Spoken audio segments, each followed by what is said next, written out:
우리가 살아가는 이 세상은 약속으로 가득 차 있습니다. 젊은 남녀가 결혼식장에서 서로 사랑을 다짐하면서 자기 머리가 팥뿌리가 되도록 그렇게 사랑하겠다는 다짐을 하고 서약을 합니다.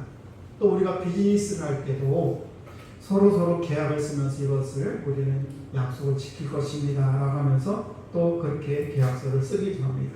우리는 친구들과도 가벼운 약속을 잡기도 합니다. 그런데 불행하게도 인간의 약속은 너무나 쉽게 깨집니다. 그렇게 흰 머리가 검은 머리가 팥뿌리가 되도록 그렇게 사랑하겠다는 그런 사람들도 약속을 깨고 친구들과의 약속도 깨고 이러면서 형편이 어려워져서 그랬다, 또 마음이 변해서 그랬다, 능력이 부족해서 그랬다, 시간이 없어서 그랬다, 이런저런 수많은 핑계를 대면서 약속을 깨트립니다. 미국의 가장 존경받는 대통령 하면 16대 대통령 아브라함 링컨입니다. 그의 일화인데, 링컨이 정치를 시작할 무렵에 링컨을 지독하게 미워했던 한 사람이 있습니다. 바로 에드원 스탠턴이라는 사람입니다. 이 에드원 스탠턴이라는 사람은 변호사였는데 그때에 그 링컨을 향해서 공식석상에서 이렇게까지 얘기를 했습니다. 고릴라를 보려면은 아프리카에 갈 필요가 없다. 고릴라를 보려면 일리노이주에 가게 되면 거기 링컨이라는 사람인데 그 사람이 바로 고릴라다라고 얘기를 했을 정도였습니다. 우리가 잘 알다시피 아브라함 링컨은 이렇게 턱수염을 길었습니다. 그래서 언뜻 보면 고릴라와 비슷하게 생겼습니다. 그래서 그렇게 입에 담지 못할 모멸감을 주었습니다. 그런데 세월을 흘러서 아브라함 링컨이 대통령이 되었고 그 당시에는 남북전쟁이 아주 치열했던 그런 시기였기 때문에 가장 중요한 직책이 뭔가 하면 바로 국방부 장관이었습니다. 근데 그 국방부 장관의 자리가 비었을 때에 아브라함 링컨이 자기 추천했던 많은 사람들의 이야기를 다 저버리고 내가 스턴튼을 국방부 장관 임명하겠다고 얘기를 하게 됩니다. 그러자 비서들과 참모들이 막 발칵 뒤집힙니다. 대통령 미쳤습니까? 그러면서 스턴튼이 당신에게 했던 모욕을 주었는 거 잃어버렸습니까? 그러면서 당신의 원수인데 왜 그 사람한테 국방부 장관을 맡기려고 합니까? 그렇게 얘기했습니다. 그때 아브라함 링컨이 이렇게 얘기합니다. 나도 잘 알고 있습니다. 하지만 이 나라를 구하기에 가장 적합한 사람은 지금 스턴튼이라는 사람입니다. 나는 대통령에 취임할 때에 내 개인적인 그런 감정이 아니라 오직 국민을 위해서 그리고 국민의 생명을 지키겠다고 하나님과 미국 백성들에게 내가 약속을 했습니다. 나는 그 약속을 지켜야 됩니다 라고 얘기를 했습니다. 원수까지도 품으면서 약속을 지킨 그 아브라함 링컨 대통령의 그 진실함에 이 스턴튼이라는 이 국방부 장관은 마음을 바꿔가지고 그리고 남북전쟁의 승리를 이끌었을 뿐만 아니라 아브라함 링컨의 가장 조력자가 된 사람이 바로 스턴튼이라는 사람이었습니다. 나중에 아브라함 링컨이 암살을 당하게 됩니다. 그리고 쌀간 시신으로 누워있을 때에 이 스턴튼이라는 사람이 아브라함 링컨의 손을 딱 잡으면서 눈물을 흘리면서 이렇게 고백을 했습니다. 여기 인류 역사상 가장 완벽한 통치자가 누워 계십니다. 이 한낱 인간의 링컨도 자신의 그런 공적인 약속을 지키기 위해서 자신의 감정과 그리고 자존심을 다 내려놓았습니다. 하물며 온 우주를 창조하시고 그리고 전능하신 그 하나님께서 나를 사랑하시고 이 민족을 사랑하셨기 때문에 친히 십자가에 못 박혀 죽으신 그 하나님께서는 우리를 위해서 한 번 약속하신 그 약속은 절대로 변하지 않는다는 사실입니다. 인간도 이렇게 아브라함 링컨 같은 사람은 자기 약속을 지켰는데 하물며 우리를 위해서 친히 피를 흘리시기까지 자기 아들을 독생자를 주시기까지를 사랑하는 하나님의 약속은 절대 변함이 없다는 사실입니다. 오늘 본문 3절 말씀을 보시게 되면 모세가 이제 시내 산에서 내려오게 됩니다. 그리고 여호와의 말씀과 그의 모든 율례를 백성에 그대로 전하게 됩니다. 그러자 백성들이 일제히 한 목소리로 대답을 합니다. 여호와께서 말씀하신 모든 소리가 다 지키겠나이다. 하나님과 이스라엘 백성들이 맺은 이 약속은, 이 언약은 쉽게 말하면 우리에게는 결혼식과 같다는 것입니다. 그래서 에레미야 31장 32절 말씀을 보게 되면 출애굽할 때 애굽에서 나올 때를 예상하면서 내가 그들의 남편이 되리라 이렇게 말씀합니다. 하나님께서는 이스라엘 백성들이 그 애굽에서 신음하고 힘들어할 때 내가 너희들이 남편이 되겠다라고 할 정도로 그 이스라엘 백성들을 사랑하겠다 그런 말씀입니다. 그래서 하나님이 이스라엘 백성들의 남편이 되고 이스라엘이 아내가 되는 우주적인 그런 결혼식이라고 얘기할 수가 있는 것입니다. 우리가 결혼식 할 때 어떻게 합니까? 서약서를 씁니다. 그리고 하나님은 이스라엘 백성들에게 십계명과 율례라는 그런 언약의 말씀을 그에게 주셨습니다. 그리고 창조주 하나님과 노예 생활에서 막 벗어난 이스라엘 백성들과 감히 대등할 수 없는 그런 주권임에도 불구하고 하나님께서는 스스로 낮아주셔서 그래서 종에서 막 해방된 그런 이스라엘 백성들과 하나님이 함께 친히 말씀을 가지고 언약을 맺는 그런 모습을 볼 수가 있습니다. 하나님 우리에게 말씀해 주셨다는 것은 내가 너와 대화하고 싶고 내가 너와 깊은 관계를 맺고 싶다. 내가 너를 책임지겠다. 그런 언약의 말씀인 것입니다. 하나님의 말씀은 우리를 얽매는 그런 족쇄가 아니라 우리 하나님의 거룩한 신부로 우리를 삼아주시겠다는 사랑의 편지가 바로 언약의 말씀이라는 것입니다.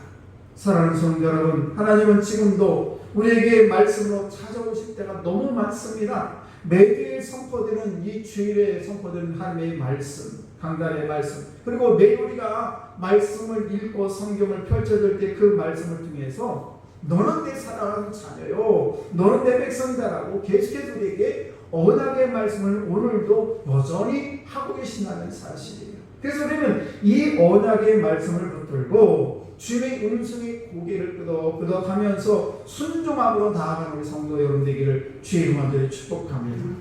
그래서 본문에는 하나님과 이스라엘 백성들이 시내산에서 맺은 언약의 장면을 기록하고 있는데 1절 말씀을 보시게 되면 이렇게 또 기록을 합니다. 또 모세에게 이르되 너는 아론과 나답과 아비후와 이스라엘 장로 70명과 함께 여호와께 올라와 멀리서 경배하고, 하나님은 언약 체계를 위해서 모세와 아론과 두 아들인 나답과 아비후와 장로 70명과 함께 시내산 위로 올라오라고 말씀하시고 모세만 가까이 오라고 하면서 백성들은 그 가까이 나오지 말라고 했습니다. 그리고는 모세를 중보자로 삼아서 그 하나님의 약속의 말씀을 전해주는 장면이 나오고 있습니다. 그래서 그 말씀을 받고 모세가 시내산에서 내려와가지고 그 하나님께 주신 그런 말씀과 율례를 백성들에게 다 선포하자. 그 백성들이 그렇습니다. 저희들은 그 말씀대로 행하겠습니다라고 고백한 것을 볼 수가 있습니다.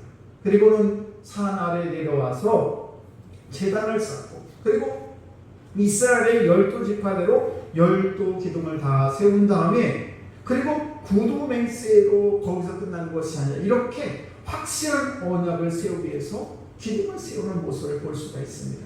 왜 제단을 쌓았습니까? 희생제사를 통해서 피 흘림이 없이는 하나님과의 언약 관계가 형성되지 못하기 때문에 그렇습니다. 왜 12기둥을 세웠습니까? 12기둥은 하나님과 계약을 맺은 이스라엘의 12지파를 상징하는 것입니다. 그래서 고대에서는 이렇게 계약을 체결한 후에 기념으로 돌기둥을 세우거나 아니면 돌단을 쌓았다는 것입니다. 또 언약 체결을 이스라엘 백성들의 자손들, 청년들을 보내서 여호와께 서로 번제와 화목제를 드리게 된 것이 바로 5절에 있는 말씀이에요. 그래서 그 당시에 청년들은 어떤 사람들이냐? 제사장 역할을 할 그런 사람들이에요. 그래서 어떻게 제사를 드렸습니까? 모세가 피를 취해서 소를 잡아서 그 피를 취해가지고 반은 한 양푼에 담고 또 반은 제단에 뿌리게 됩니다. 그리고 그 피를 제단과 백성들이 각각 반씩 뿌린 다음에 하나님과 이스라엘이 피로 맺은 연합체가 되었다라는 것을 알게 됩니다. 마치 우리가 계약서를 아무리 잘 썼어도 거기에 도장을 찍지 않거나 사인을 하지 않으면 무효가 되듯이 하나님께서는 그 언약의 피를 통해서 너와 우리가 이스라엘 너희 백성과 나와 맺은 언약이 바로 이 피로 너희들에게 상징하는, 말하자면 사인과 같은, 도장과 같은 그런 것을 하셨다는 것입니다. 그래서 그때 모세가 언약서를 가져와 가지고 백성들에게 낭독을 하게 되자 그 모든 말씀을 준행하겠다. 그러면서 이스라엘 백성들이 7절 말씀을 보시게 되면 10계명을 받은 후에 시나이 산에서 그 약속을 그대로 지킨다는 그런 서약을 한 것을 볼 수가 있습니다. 그때 모세가 그 피를 백성들에게 다시 뿌립니다. 8절 말씀을 보시게 되면 그러면서 이렇게 얘기를 합니다. 이는 하나님이 이 모든 말씀에 대해 너희와 세우신 언약의 피다. 이렇게 말씀을 하면서 이 구절에서 언약의 피라는 것은 뭔가 하면 하나님과 이스라엘 백성들 간에 체결된 언약을 확증한 피라, 그런 뜻을 가지고 있습니다.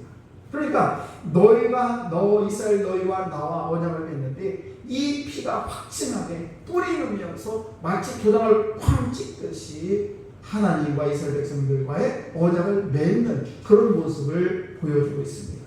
오늘날 있어서 저와 여러분들이 새 언약에서는 예수님이 자신의 중보자인 동시에 희생물이 되셔서, 그래서 저와 여러분들을 위해서, 나를 위해서 친히 우리 예수님께서 피를 흘리심으로 말미암아 그 피를 흘리심으로 우리 하나님과 우리 예수 그리스도가 우리와 같은 만약에 언약을 맺는 그런 일이 벌어지게 했다는 사실이에요. 그래서 그 언약을 체결할 때에 모세와 아론과 그의 아들 나답과 그리고 아비후와 이스라엘 70인이 시내산에 올라갔지만은 산꼭대기에 올라가지 못하고 중턱쯤 올라갔을 것이라고 생각합니다. 그때에 하늘을 보니까 발 아래 청옥을 편듯한 하늘같이 청명했다라고 기록을 하였습니다. 성경은 하늘의 얼굴을 보는 자는 살 수 없다라고 출애굽기 33장 20절에 말씀하고 있는데, 본문에서 이스라엘 지도자들이나 그 아론의 자녀들이 볼 수 있었던 것은 뭔가 하면 하나님의 형상을 멀리서 보았거나 아니면 계신 장소를 보았다는 것을 상징하고 있는 것입니다. 그래서 성경은 시내산 정상에서 하나님과 단둘이 그 모세와 6일간 치료한 그 모세 얼굴도 직접 보지 못했다고 기록, 말하자면 출애굽기 33장 23절 말씀을 보시게 되면 하나님의 등을 보였다라고 기록을 하고 있습니다. 그런데 하나님은 영이시기 때문에 누구나 하나님을 볼 수가 없는 것이죠. 결국 이 청옥, 우리를 바꿔 얘기하면 사파이어라는 그런 보석인데, 이것을 편과 같은 그런 이 말은 뭔가 하면 하나님의 영광의 형상을 표현하는 것인데, 이 청옥은 무슨 뜻을 가지고 있냐면 순결함과 거룩함을 상징하는 청옥이라는 사실입니다. 이것이 하나님의 발 앞에 쭉 펼쳐져 있었다는 것입니다. 그래서 한 영광을 범하게 되면 죽지만은 그때 하나님은 모세와 아론 그리고 나답과 아비후 그리고 70인의 장로들을 죽이지 않고 그들을 하나님과 함께 먹고 마셨다라고 얘기하고 있습니다. 우리가 보통 지금도 마찬가지입니다만은 계약책을 한 후에 보통 식사를 같이 합니다. 너무 잘됐다, 서로 약속하기 때문에. 이처럼 이스라엘 지도자들이 하나님을 뵙고 그리고 먹고 마신 것은 하나님과 이스라엘 간의 깊은 교감을 연대가 이루어졌음을 나타내고 있습니다. 그래서 그 하나님과 이스라엘 간의 성도와 하나님 간의 교제가 영원히 회복되는 그런 관계가 되었다는 것을 말씀하고 있습니다. 이것은 우리 신약시대에 우리가 절기마다 성만찬식을 하게 되는데 바로 성만찬 예식이에요. 그래서 시내산의 언약은 예수님 안에서 지금도 유효하다는 것입니다. 그래서 하나님과의 깊은 언약 관계에 있는 우리는 존재다. 그래서 때로는 저원들이 환경이 힘들고 어렵고 힘들 때에 그 언약을 늘 생각하면서 우리가 아무리 절망적인 그런 순간에도 이제는 끝났다라고 생각하지 마시고 인간의 끝은 하늘의 시작임을 믿으시기 바랍니다. 인간의 모든 가능성이 끝난 자리에 하늘의 은혜가 시작된 것을 볼 수가 있습니다. 여러분, 성경은 이렇게 한계 상황에서 언약의 하나님을 붙잡고 승리한 사람들의 얘기로 가득합니다. 하나님께서 아브라함을 75세에 부르시죠. 그리고 그 약속이 뭡니까? 이 아브라함을 데리고 나가가지고 저 별과 같이, 저 땅이 모래와 같이 너희 자손이 많게 하시겠다고 말씀하셨는데, 그런데 아무리 시간이 지나도 그 아들커녕 아무도 나타나지 않습니다. 그리고 이제 사라도 마찬가지고, 아내인 사라도, 아브라함도 자 모든 것이 다 끝난 그런 시간에 이 아브라함을 하나님께서 만나주시게 되는데, 24년이 지난 이 나이, 아브라함 나이가 99세 때 아브라함을 찾아오십니다. 왜 이렇게 하나님께서 늦게 아브라함을 찾아오셨을까? 뭐 여러 가지 이유가 있겠습니다만은, 그때는 아브라함과 사라가 자식을 가질 수 있는 그런 가능성이 끝난 상황이었습니다. 그때까지 기다리신 것인데, 만약 아이를 낳을 수 있는 그때 이삭이 태어났다면은 하나님의 도우심을 체험하지 못했을 것입니다. 그런데 아브라함과 사라가 이제 자녀를 도저히 낳을 수 없는 그런 시기에 하나님이 함께 하시니까, 가능성이 모든 끝난 그때 하나님께서 이삭이라는 그 아들을 주셨다는 사실이에요.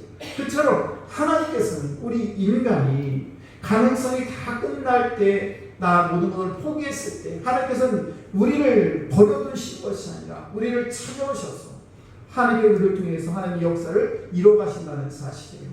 그러므로 저와 여러분들이 때로는 낙심이 되고 때로는 절망할 때, 여러분 절망하지 마시기 바랍니다. 그때 우리 주님이 찾아오신다는 사실이에요. 우리가 기다리다 지치고 다 포기하고 싶을 때에 우리를 만나주시고, 그리고 꿈을 깨어져 갈 때 우리의 꿈을 다시 일으켜 세우신 분 누구냐고, 언약의 하나님이라는 사실입니다.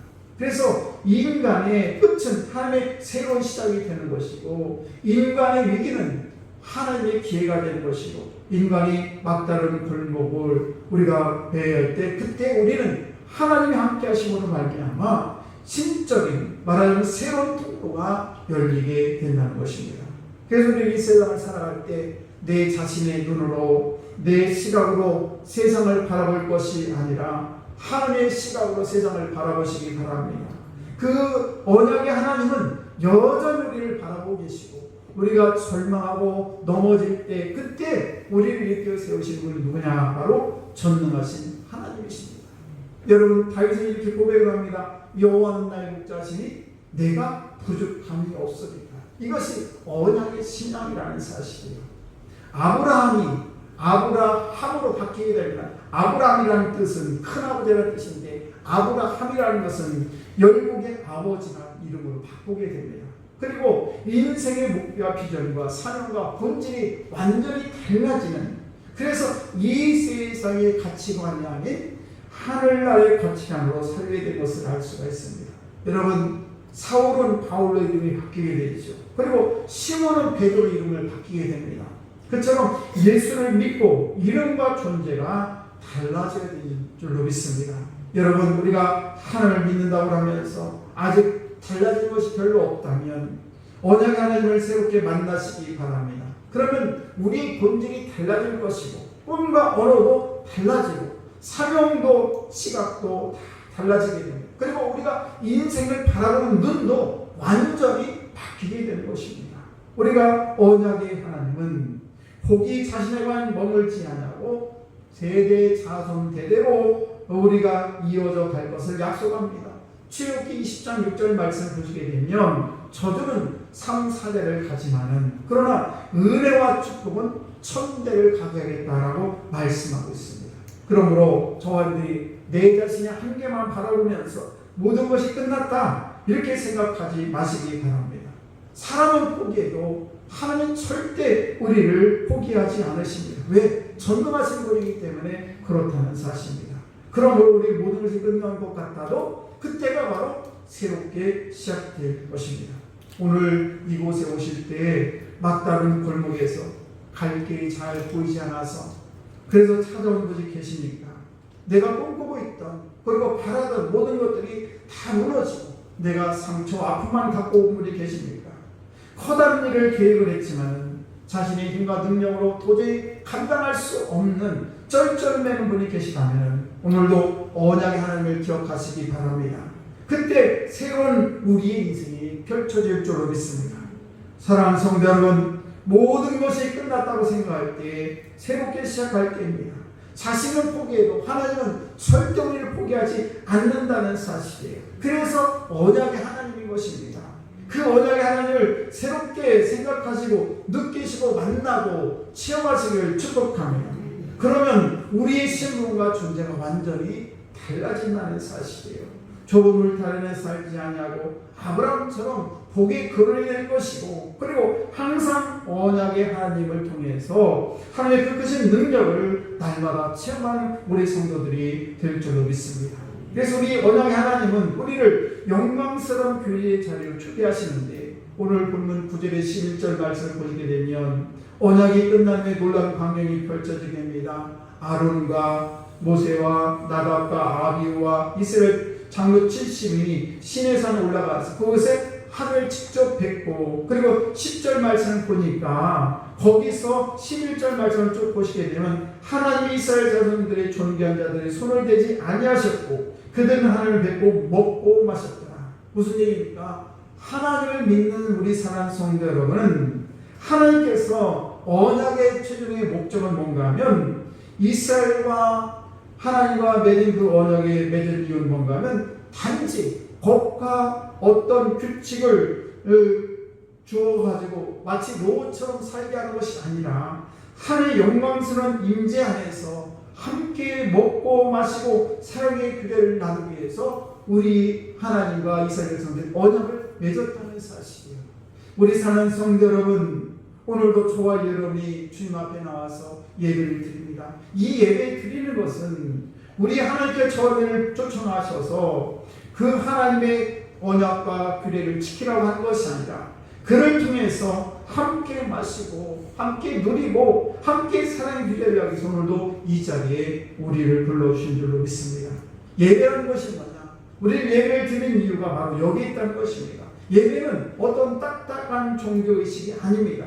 시내산 꼭대기에서 정옥을 편듯이 영광스러운 하나님의 보좌로 나아가서 주님과 함께 먹고 마시는 그런 영적 잔치가 뭐냐? 바로 예배라는 것입니다. 그래서 우리가 하나님과 예배시로 친밀한 대화를 나누는 것이 바로 예배입니다. 우리가 비록 세상에 볼 때 많은 사람을 볼 때 초라해 보이고 지치고 상한 모습으로 이 자리에 나왔을지라도 언약의 하나님 우리를 향해서 너희는 나의 존귀한 자들이라고 부르시면서 영광의 식탁 우리를 초청한다는 사실입니다. 이 놀라운 특권을 누리시는 성도들 되기를 축원합니다. 이제 말씀을 뵙겠습니다. 우리가 믿는 하나님은 어떤 분이신가? 그것은 우리가 말로만 사랑한다라고 하시면서 위기 때 등을 돌리는 그런 사람과 같은 하나님이 절대 아니라는 사실입니다. 우리에게 말씀으로 먼저 찾아오시고 그리고 자기 생명을 내어주시기까지 언약을 지키시는, 그리고 우리를 영광스러운 하나님의 나라로 잔치로 우리를 인도하시는 그런 신실하신 언약의 하나님인 것입니다. 우리 삶이 때로는 거친 풍랑이 일게 되고 사방이 막힌 것 같은 그런 절망이 찾아올 때가 있습니다. 그것은 하나님이 나를 잊는 것이 아니라 내 기도를 듣지 않는 것이 아닐까라고 우리가 오해할 수 있습니다만은, 그러나 기억하시기 바랍니다. 우리의 감정이 흔들리고 내 마음이 흔들려도 하나님의 약속은 절대 변하지 않고 흔들리지 않는다는 사실입니다. 때로 우리 형편이 어렵고 힘들어도 우리를 향한 하나님의 피 묻은 언약은 영원히 변함이 없다는 사실입니다. 하나님의 말씀을 들으시기 바랍니다. 이사야 54장 10절 말씀은 이렇게 우리에게 선포합니다. 산들이 떠나며 언덕들이 옮겨질지라도 나의 자애는 너에게 떠나지 아니하며 나의 화평의 언약은 흔들리지 아니하리라. 너를 긍휼히 여기시는 여호와께서 말씀하셨느니라. 사랑하는 성도 여러분, 이제 한 주간도 세상을 향해서 나아갈 때에 이 언약의 하나님의 말씀 온전히 신뢰하시고 믿으시기 바랍니다. 그래서 나를 위해서 피 흘리신 예수 그리스도의 은혜를 꼭 붙들고 내게 주신 약속의 말씀을 이정표를 삼아서 담대하고 당당하게 우리 믿는 자녀 하나님의 자녀 이 세상을 아름답게 살아가는 여러분 되기를 주의 이름 안에 축복합니다.